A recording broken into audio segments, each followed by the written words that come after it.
¿Qué significa el cese del fuego entre Israel y la República Islámica de Irán?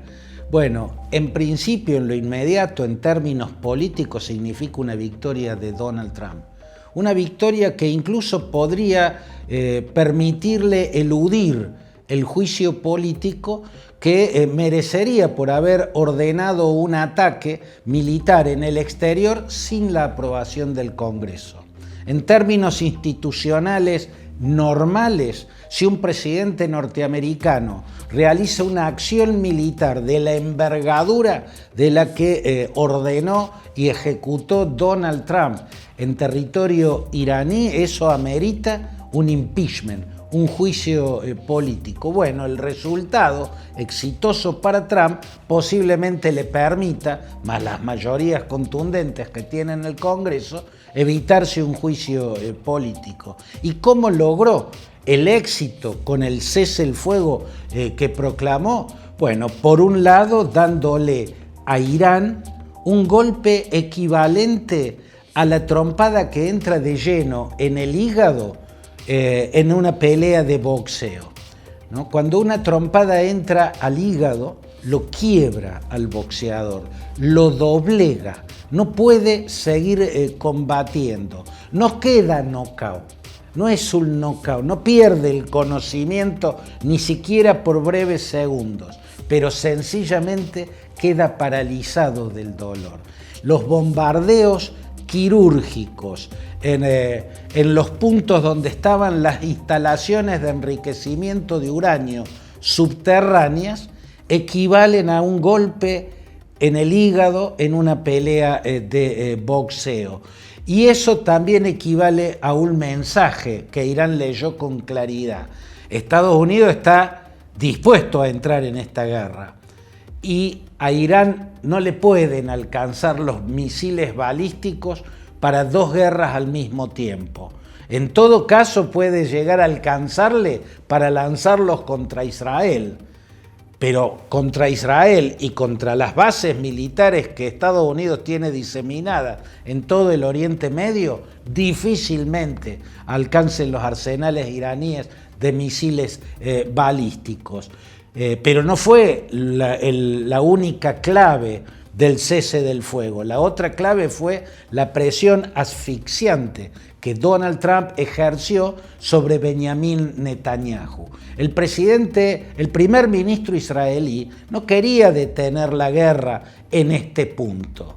Para el primer ministro israelí el fin de la guerra tenía que llegar cuando cayera la teocracia chiita que impera en Irán desde 1979, ¿no? Y no cayó la teocracia chiita. A la cabeza del régimen sigue el ayatolá Ali Khamenei. Sin embargo, Netanyahu, presionado por Donald Trump y al ver que Donald Trump podía llegar a cortarle los suministros de los misiles interceptores de misiles, en particular los misiles interceptores de misiles del sistema Arrow, que es el sistema de intercepción de misiles de largo alcance, que son los misiles que más daño le han hecho a Israel en esta guerra con Irán, porque son los misiles iraníes que alcanzaron puntos en la ciudad de Tel Aviv, en la ciudad de Haifa,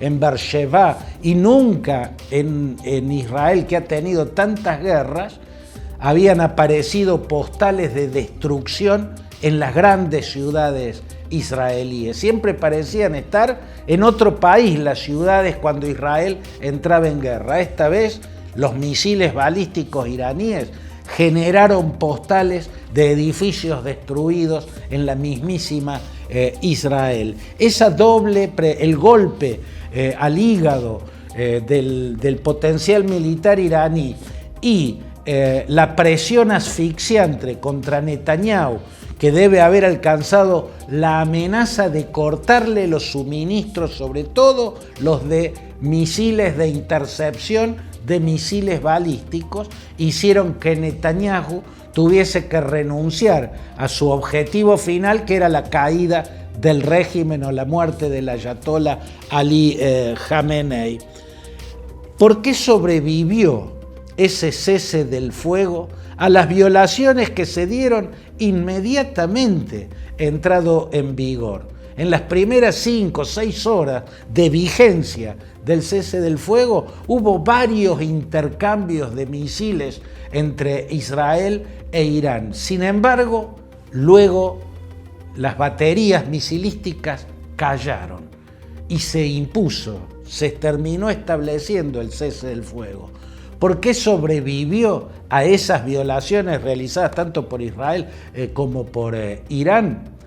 Porque hay una inercia en las guerras que a veces es inevitable. La mayoría de las veces, cuando se firma una tregua o se acuerda un cese del fuego, no paran en ese instante las acciones militares. Hay una fuerza inercial que hacen que normalmente continúen acciones militares después de la entrada en vigencia del cese del fuego. Y ese ha sido este caso. Las dos partes querían quedarse con el último misilazo contra el enemigo, ¿no?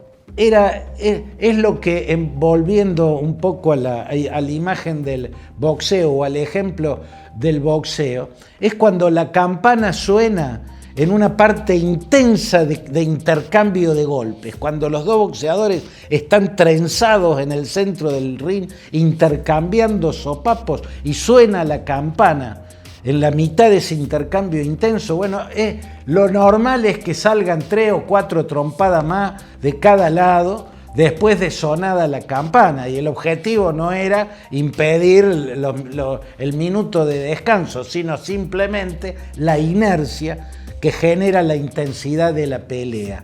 Por lo tanto, era inercia lo que prolongó unas horas la guerra.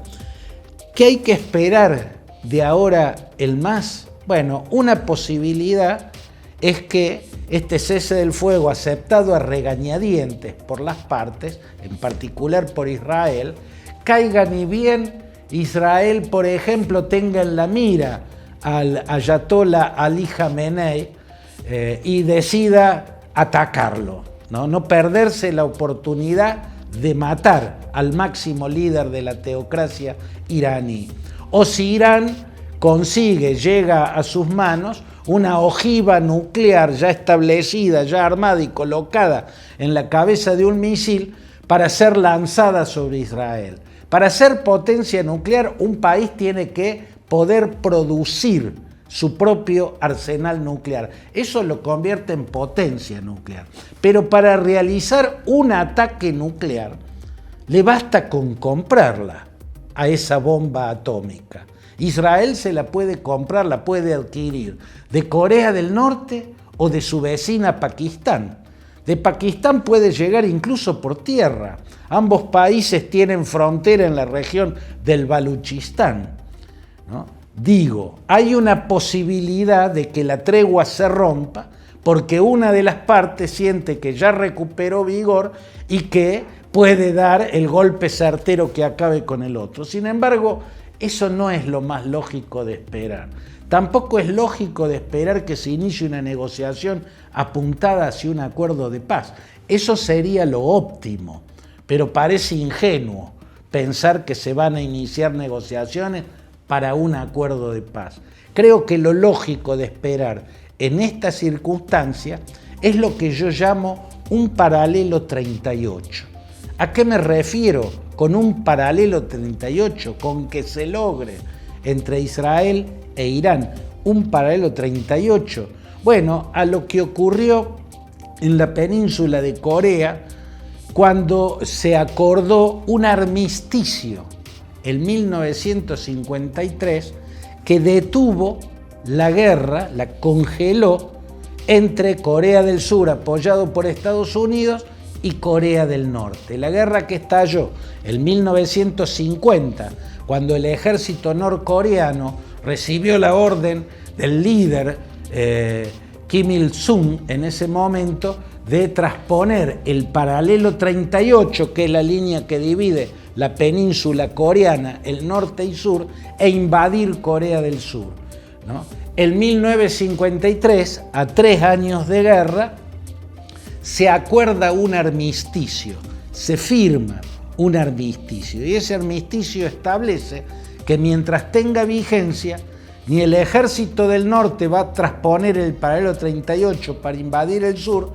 ni el paralelo 38, ni el ejército surcoreano va a trasponer el paralelo 38 para invadir el norte. Lo mismo con los misiles, no pasarán misiles del norte a sur ni del sur al norte.